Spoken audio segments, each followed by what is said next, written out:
I love this screen right here. It's a part of the walk from Dusty Dunes Desert to Fourside, and really there's only 3 screens between them, 2 enclosed tunnels sandwiching this bridge section. It's kind of a grand sight. Well, as grand as something can be on the Super Nintendo. You've been through so many small towns and forests up to this point. Seeing a big man-made structure like this built over the ocean is a change of pace. You feel the scale building. It sets the stage for what comes next. Welcome to Video Game World Tours. We're back to exploring Earthbound.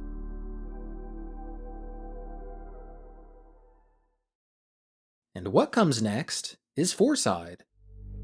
This isn't like any of the other towns we've seen so far. This is a city. It feels so much bigger. Oh, before we get into that though, I just wanted to point out the water over here. I like that you can still see it. Coastal city vibes, you know? I really like the shading on the cliffside there. Anyway, the city. First notable thing is that it's presented at an angle. All other environments you've seen so far have been aligned to the cardinal grid, which makes sense considering your D-pad points in the 4 main directions. But Fourside here is aligned to the ordinal directions. Northeast, southeast, you get it. It feels weird walking around here. I might be forgetting a place or two, but I think this is the only time in the game you see a whole region built like this. It almost feels like a different game with a change of perspective like that. I wonder if the pixel art was much harder to put together here. Like, look at the entrance to the Dinosaur Museum. That's some beautiful work on the front of the building, as well as the lines there. And these massive skyscrapers, whew, you don't see these in any of the other towns. And you're even able to walk behind some of them. Not the Monotoli building though. It's funny how the perspective of the art here is made to make you think that it's going way up into the sky, but you aren't able to walk behind the building. Look, the boundary on the ground follows up to the top of the building. Kinda breaks the illusion there. Enough about all that. What interesting details are there to be found here? On the western side of the city, there's an unassuming building with a sign in front. The sign reads, Planning Meeting for Earthbound 2. And then there's a direct shout out to the developers of the game. I love when devs reference themselves in their games. Pokemon does that too. Yet another connection between those 2 series. North of the department store, there's one of those sketchy merchants that sells items for Jeff. He hangs out in this tiny little alley. Though, can you even call this an alley? It's about the size of 1 parking spot. I think they were going for sketchy alley vibes though, considering the guy you find here. I just think it's cute how stubby it is. Oh, sorry Ness. I forgot that's probably a sore point for you. In the Monotoli building, you can find who else but Pokey. He has 2 bodyguards. This one says, "Get away from me, kid." The other says, "You won't get away from me, kid." That's fine. I'll just simultaneously exist and not exist right here, so they're both happy. During a cave expedition, a snake spawned on that cliff right there, all by himself, with no way to reach me. I feel bad. He watches me, but that's all he can do. He's alone. You cross paths with the Runaway 5 again. This time, a famous singer named Venus takes the stage alongside them. After the show, this guy says he missed Venus because he went to the bathroom. "I'll hate bathrooms for the rest of my life," he adds. What a grudge to hold. His girlfriend says she wants to ditch this sorry excuse of a man to become a Runaway 5 groupie. Jeez, these 2 are having a real bad day. I do kinda feel bad including them in this video, documenting one of their terrible days. You know what, just forget I talked about it. A bit later into the story, the Fourside department store opens up and you're finally able to go in. Earlier when you try to enter, it just says it's closed. Gwah. Was that written down? Because it's in parentheses. Someone didn't say this. They physically wrote down a roar. Anyway, the department store. I'm only showing this one off because it has a couple of back rooms you can go into. I love that these are here. It really sells the scale of this one compared to the store back in Tucson. Plus there's 4 floors. 4 floors Fourside. And this isn't even a spot. I just think it's funny how when the lights go out, an alien speeds by and kidnaps Paula. Nyum. Also, during this sequence, the people in the building just disappear. That's kinda weird. Is it supposed to be too dark to see them? Or did they hide when the lights were flashing? They literally vanish before your eyes, so it's hard to tell. Also, the mouse predicts that the lights will go out. I love that the developers spoil that for no reason. In Jackie's Cafe, which is a bar in the Japanese version, you can see a guy straight up drinking beer here. Anyway, you go behind the counter and interact with something. This transports you to Moonside. This was a crazy reveal during my playthrough. I wasn't expecting this. Though I was kinda confused why the Fourside stage in Super Smash Bros. Took place at night when it's daytime in the city during Earthbound. I guess Fourside and Smash might have taken inspiration from Moonside there. It's freaky here. You're in an alternate dimension or something. I don't have much to say about it. I just love the vibes of this place. The flashing neon lights are striking. NPCs are tweaking too. Can't get enough of that. After futzing around in there, you finally come back to the real world. You're in a storeroom in the back of the cafe. This mouse says you were just wandering around in here the whole time. Once you leave this room, you are never able to return. I love spots like this. They're so exclusive, and you never realize you won't be able to return until after you're gone and try to re-enter. You only get to appreciate them again on a second playthrough. This plain storeroom is made special just because of that. The whole storyline in Fourside reaches a climax with you climbing up Monotoli Tower. This cute little bear creature blocks your way. Apparently he won't attack you. He's stuffed. So adorable. I can't get enough of him. After that, you go through a short passage, which takes you to the helipad. Kinda scary standing up here. Wonder if Ness is afraid of heights. I feel like Jeff definitely is. I like how tiny the space is up here.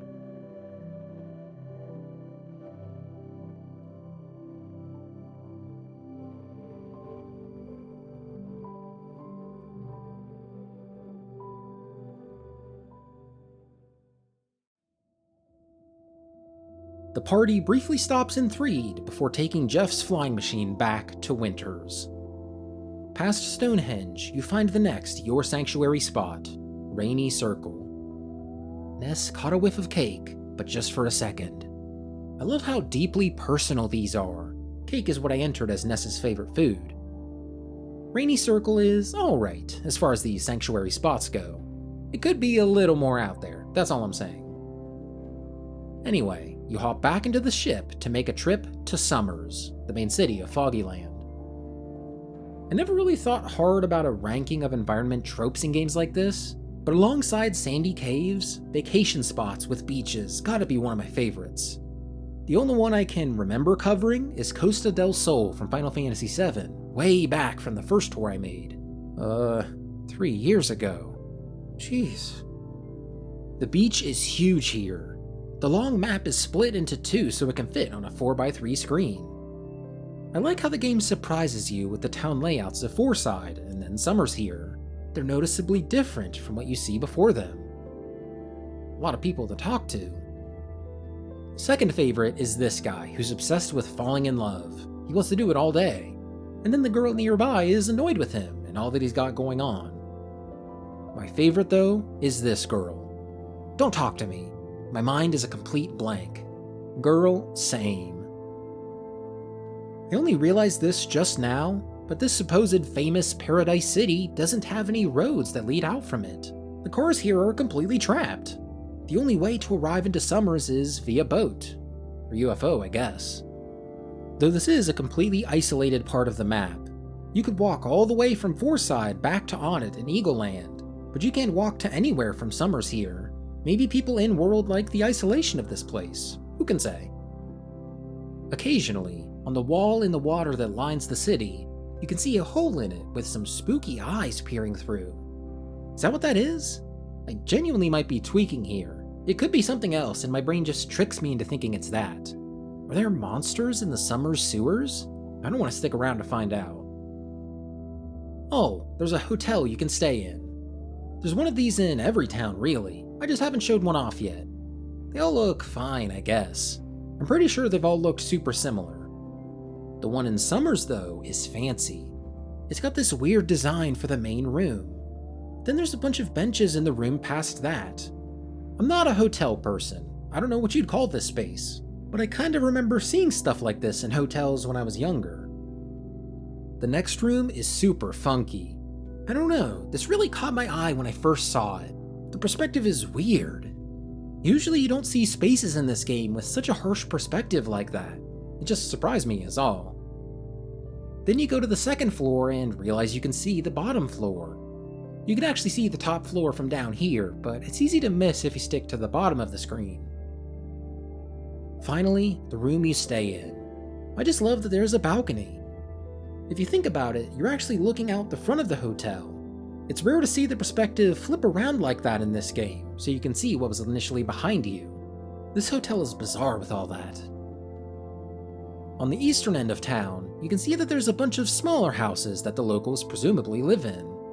You don't get to explore too far in this side of town, but you can see on the map that it stretches way out there. Who knows how many more houses are even further to the east? This makes it feel like an actual big city compared to Fourside, where you can easily count all the buildings. Summers extends far beyond the playable space.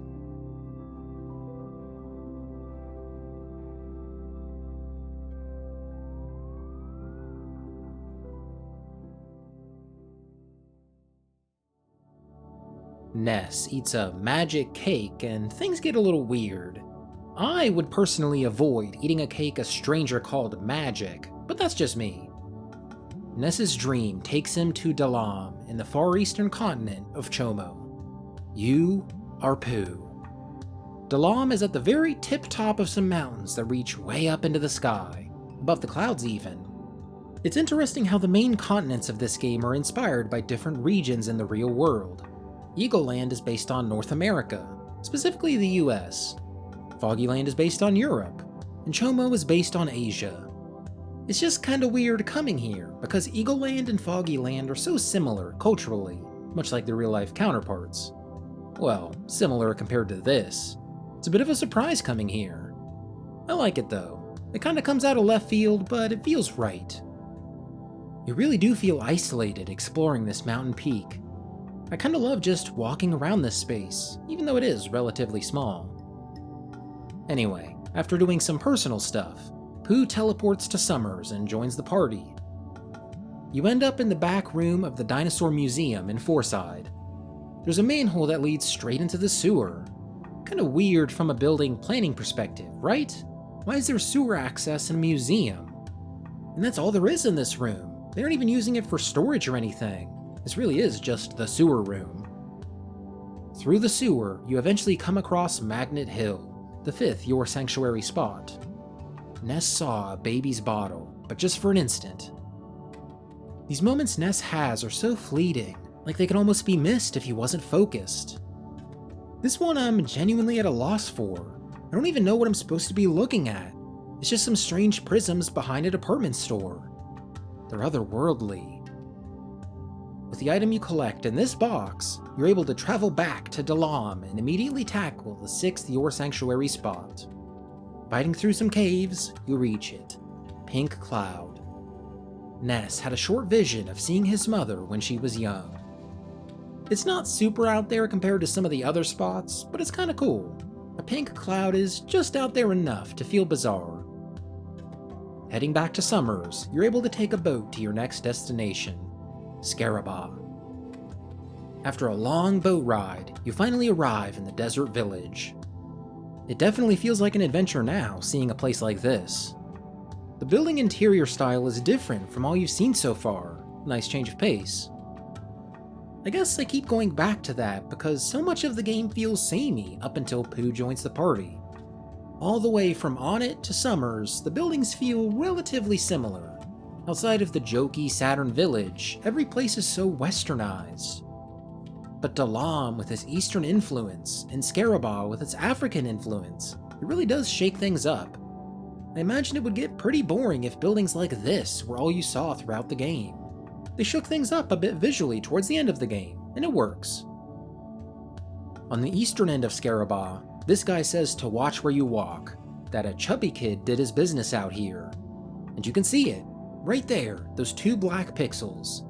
Pokey's stink still hangs in the air. That kinda raises the question for me. Are these Ness's thoughts? That's an actual bit of characterization, if so. Kinda funny to imagine Ness being put off by Pokey's aroma. Brick Road finally achieved his goal of becoming a human dungeon. Dungeon Man. You find him to the south. As soon as you enter, you see all kinds of amenities. More than you'd usually see near a dungeon. Seeing this in games always stresses me out. I know I'm in for a challenging area or fight when the game lets me heal up nearby. Partway through Dungeon Man, you discover a bathroom. Knocking on the door reveals that someone is inside. Kinda have an existential crisis in there. Then they claim they're not dangerous. Sure, buddy, not suspicious at all. Wait, who's in there? Did some random human guy stumble inside Dungeon Man and get all the way up here? Weird. The 3rd floor of his body is basically a zoo. You can read his writings about some of the monsters in the game. I love how considerate Brick Road is with his dungeons. He has a bathroom, some benches set up, and now there's a zoo. It'd be fun to take a day trip through Dungeon Man. You come across this thing in deep darkness, and for some reason I thought it was a guy at first glance. I later realized it's a toucan, and now I can't see the guy I initially saw. Call that mental lost media. At the end of this swampy area is Tenda Village. They're just some shy fellas that don't like talking. You can stay at their inn for free. Going in though, it's just kinda sparsely decorated. I guess these guys really appreciate minimalism. Deep underneath Stonehenge, you can finally go past the eraser statue I pointed out before. Some levels below that, you reach a spooky factory area. The way the lights flicker on and off, it's genuinely spooky. Knowing that you can get quickly jumped by some Starman supers puts you on edge too. This is the closest this game gets to a horror vibe. I dig it. Near the end of this dungeon, you discover some of your NPC friends trapped in tubes. There's some actual stakes here. You can talk to them, and they ain't joking around. This guy can't breathe. Apple Kid says he can't last much longer. Jeff's best friend Tony quietly calls out for Jeff to save him. You really see what's at stake with this room. It's a powerful moment. I mean, I could fight the Starman Deluxe and save them, but we don't have time for that. The tour must go on. After giving Tenda Village a book about overcoming shyness, they all open up to you. They now have things to say. Most are super nice, though the only one that could talk before is now having a bit of an identity crisis. This one says, "I'm a woman. Did you think I was a man?" You know what? I never considered that this Tenda could be a woman. Maybe I'm a bad person. Also, the game has one more coffee break for you. This first line is just insane. Like a great tapestry, vertical and horizontal threads have met and become intertwined, creating a huge, beautiful image. What could I even add to that? It's just so self-evidently beautiful. This screen as a spot is one of my favorites in the game. It's a period of self-reflection not just on your journey through the game, but your journey through life. Such a beautiful moment.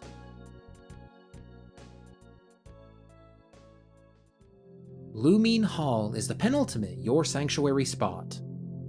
Ness saw a vision of his father holding him. It's hard to say for sure, but I think this might be my favorite of the spots. The flashing lights of this place is so striking, especially with the design on the wall. It almost reminds me of a city skyline being lit up at night. It's a beautiful visual. The next area puts you in like a hollow earth area that has dinosaurs roaming about. Sure. I love how tiny the sprites for the characters are. It's neat how they're able to easily convey which character is which with so few pixels. Further into this lost underworld, you can find a cave. Oh yeah, you know what this is. A brief glimpse at a place you'll come to later. Can't get enough of these in games. Give me a little tease, developers, come on! Before long, you arrive at the 8th and final Your Sanctuary spot, Fire Spring. Ness had the feeling that he was being watched by himself as a baby. With that, you've completed the Soundstone. And you know what happens next? You get that vision of Ness as a baby. You're living it out right now. And then a few more of the visions that Ness had from previous sanctuary spots are revealed too. I love this as a way to tie them together. Ness wakes up and finds himself in Magicant. Magicant is a mystical realm that exists only in Ness's mind. It's a bizarre place, bizarre for Earthbound even. There's giant carrots, a talking clock, a talking rabbit. Oh yeah, and the environment changes color whenever you talk to someone. There's also, let's just avoid those guys. There's a lot of great dialogue in this place. I don't really want to go through each one, instead I'll just show you my favorite. This snowman. He says, "We had fun one snowy day. I melted, but I'm still real in your memory." What a lovely thought to have. Do you have any snowmen that live on only in your memory? And this is just tragic. You come across Buzz's tombstone. He was brutally killed by Pokey's mother, and he gives you the Soundstone so you can save the day. He was a real one. A bit further down the path, you can also meet, yourself. He greets you, then gives you a baseball cap that you lost. That's all he has to say. Ness's mind is weird, man. After trudging through the dark part of your mind and overcoming it, you wake up. Some plot things happen and you're forced to return to Onnit, which is now overrun with bad guys. This isn't the first time you're forced to return since the beginning of the game, but it's definitely the more impactful return since you have to save everyone here. And real quick, I just wanted to point this out because of a comment I had on the first tour of the game.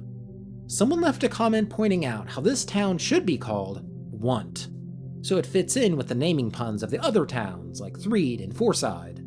I actually just got another comment about this as I refreshed my studio page to look at the older comment. I just couldn't believe it. I didn't want to believe it. I've been saying Onnit ever since I first played Super Smash Bros. Melee. I wouldn't want to change the way I say it, especially to a pronunciation as disgusting as want. So I looked into it. Now I'll be honest, I can't pronounce Japanese the best, but I can kinda read it.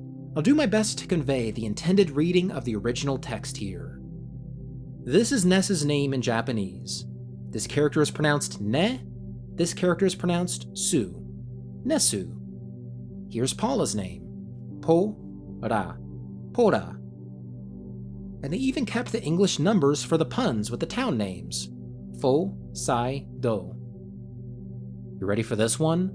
The second character in this word is Ne. Fourth character is To. And the first character is O. Put it together, Oneto.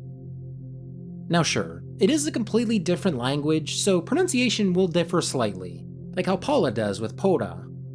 But Oneto isn't even close to want, or whatever people say. They could have spelled it like that if they really wanted to. It would have looked like this, I think. Something like this, whatever. Yeah, a bit of a side tangent, but I just had to defend myself there. Reading through the comments of the previous video and being confronted with the idea that want might be the actual pronunciation of this town sent shivers down my spine. I had to nip that in the bud before I had nightmares about it. Anyway, want here is permanently locked in this state until you beat the final boss. You're at the point of no return here. Talking to Dr. Andonuts here sets you on the path to beating the game. It's kinda sad that you can only see the town return to normal after doing that.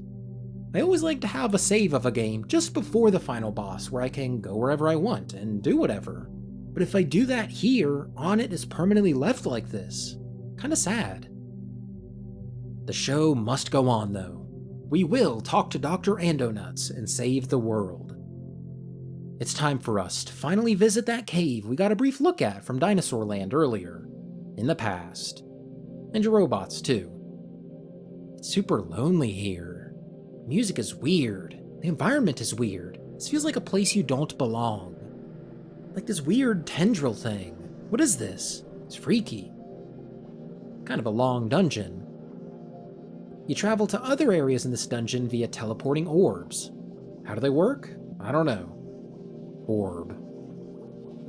Eventually you discover a hole in the wall. That feels foreboding. Oof, not a fan of that. A mushy, brain-like floor. I bet it squishes under their feet as they walk by. That's the last new spot of the game. You fight the final boss and return to Saturn Valley. All your party members go back to living their normal lives. You walk Paula home and it's just you left. You're left to explore the world one last time before heading home and bringing your journey to a close. I love when games let you do little victory laps like this. You get to go around and tie up any loose ends, as well as talk to people and see how they've changed since you last talked to them. And there are no enemies left in the world. In areas where you previously would fight wild animals and alien creatures, now there is nothing. Peace has returned to the world. Let's check in on that one weird kid in the Onnit library, see if he has anything to say. Oh, he's glad to meet me. I'll talk about my adventure, and you can tell me about all of your mistakes.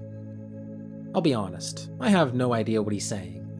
I don't really want to tell him about my mistakes, but I kind of would like to hear about his adventure. Alright, time to head home. I guess we've seen all that there is to— don't think I forgot it. How could I? With my new wealth, I can finally buy the beautiful house on the cliffside to the west. Ness is still a boy, but he can have a summer home on the ooh. That's, genuinely wasn't expecting that. If you interact with the drawer, you can find an old magazine. There's a whole story about some guy speeding in his car, and then a cop pulls him over, and then he lies to the cop that his wife is pregnant. It's a whole thing, don't worry about it. I think my favorite part of this stunning house is the view. The northern wall has been completely obliterated, so you get a look at the ocean from the comfort of your home. I'd personally turn this comfy bed around so you can sleep looking out at the horizon. You can actually walk outside here. That's kind of interesting. Okay, now that's it. Let's bring this journey to a close. Ness, you've earned a good night's rest. And all you Pretizens have too. Get subscribed to see my full review of the game next. I have a lot to say about Earthbound. Thanks for watching. Sleep well, Pretizens.